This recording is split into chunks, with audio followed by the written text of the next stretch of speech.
Hi guys, welcome back to a biblical word. Now, this word that I'm going to put out is a prophetic word. I didn't even know I was going to put out this word. I was just going through my day, fellowship with the Lord, when God kept putting on my spirit, be careful who you trust. Disclaimer, apologies and forgiveness don't mean access, okay? Be careful who you trust. Disclaimer, apologies and forgiveness don't mean access. And so I have to be obedient to God. I was literally washing my face. Then I had to rush to dry it because then God was putting it on my spirit so heavy. He like, now, this is a now word. I need you to speak. So here it is. There are a group of people. There are people who will come back to apologize to you, and they will be more remorseful. This is where it is very important to test the spirit, the Holy Spirit. Test the spirit. Now, when you need to know who your enemies are, who is after you, listen, you got to go to God in prayer for everything. People apologize and they only want access to you because the access that they get from you gives them blessings. You don't want to be blessing the wrong people by them having access to you. Okay? For some of you, this is ex-friends who did you wrong coming back and they may be sorry. Okay? Accept the apology. Forgiveness does not mean, and I ain't say full access mean like, okay, accept the apology and you give them partial access.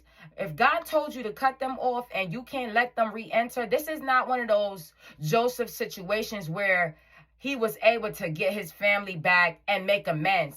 Some of y'all are not going to be able to make amends with family, with friends, with no one. Okay? For some of you, y'all are coming into Yakarasandaraboso. I hear you, Holy Spirit. You are coming into your marriage season. These people have went in to look into your background illegally through sorcery to see if you're going to get married, to see whatever financial harvest you're coming into. So when people apologize, okay, you're sorry. You're forgiven. Have a nice life. Now, that may sound cold, but you was in that wilderness. It was really brutal when the witches and the warlocks and the word cursing and the slander, when all of that was going on. When God says leave Egypt, Egypt could be that person. Egypt could be that thing. Egypt could be anything that was obstructing the will of God. If that be your family that never believed the prophecy and God told you to cut them off and you had to step away from mother, father, sister, brother, whoever it is that God asked you to step away from, and they come back to try to guilt trip you or whatever it is. Listen, I tell all the people that watch me, listen, believe no flesh above the Lord. Believe no flesh above the Lord. You don't owe nobody no explanation as to why this, that, and the third. You don't owe anyone no explanation. Now, I'm speaking emphatically because the way the Holy Spirit hit me with this prophetic word, be careful, okay? The way the word came, for the prophetic word came to me, it was like, if I don't get it out, God's literally going like hunt me down until I put out the word. That's how and this is one of those words that hit me so strong, more than any other prophetic word that I put out. Be careful who you trust. Saying no doesn't mean you're mean. I don't care who tries to manipulate, who tries to gaslight, who tries to use any forms of manipulation, which is of witchcraft, because witchcraft is not only these spell work. It is the word cursing, monitoring spirits that people have that you don't know that they have. Okay, God said to cut that off, leave it alone.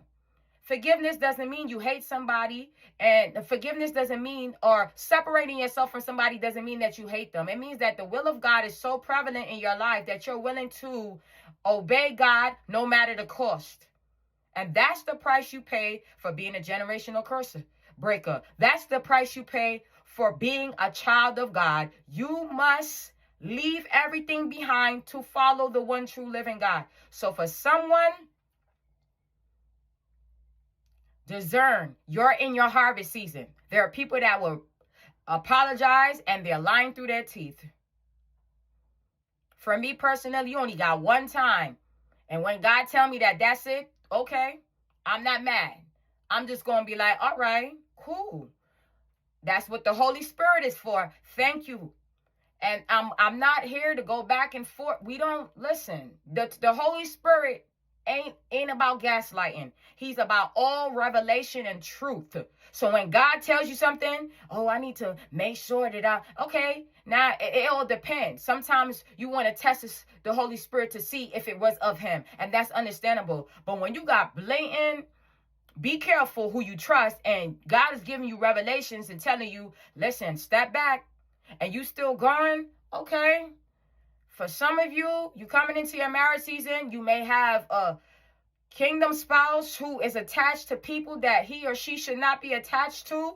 For those of you that are in your season of marriage, and you are literally still friends with somebody that God said cut off, you still friends with, and if you don't know who is your enemy, this is the time that you need to start getting on your knees. If that's a 1-day fast, if that's a 2, 3, 4, 5, 7, 8, I don't care.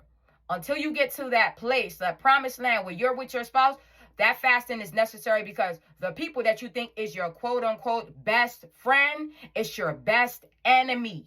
Okay? They know a lot about you. No one should have all that information about you but the Lord. Y'all over here oversharing to the point where you're thinking you're going to a therapy session with some of your friendships. You know, you share everything, and then when you get bamboozled and when there's a spiritual warfare, we're wondering why. Now, I'm not here to condemn anybody. I'm just here to inform you that, shh. This is a period of silence. This is a period of discernment. Test the Holy Spirit. There's nothing wrong with that.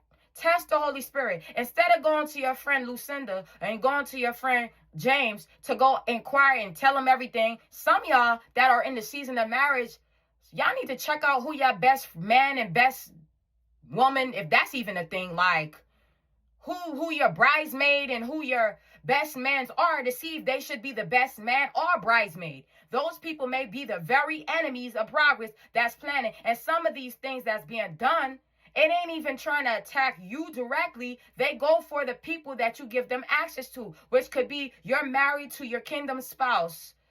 You got your kingdom spouse that's a man. He's married.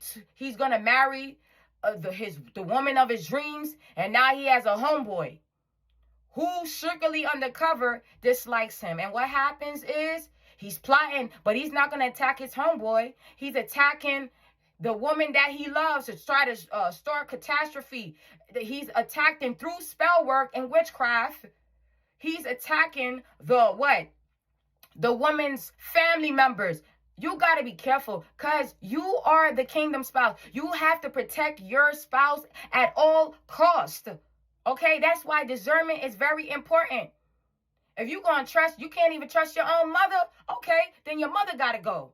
Then your father got to go. Then your sister, then your brother, then your best friend got to go. They got to go. If they got to go, they got to go. Now, God does give Psalms 91 protection, but if God gives you a revelation, don't think that Psalms 91 applies to disobedience when God still gives grace, but not to the point where he gives you a full-blown, listen, I told you to cut off this person, and you over here, no, that's my best man. That's my homegirl. Okay.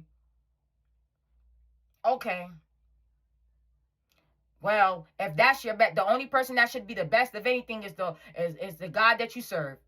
Ain't no flesh best nothing. The only thing that's the best thing that could ever happen to all of us is the Holy Spirit. So please test the spirit of this prophetic word. Be careful of who is around you in this season of harvest. Thank you for watching. Until next time, be safe.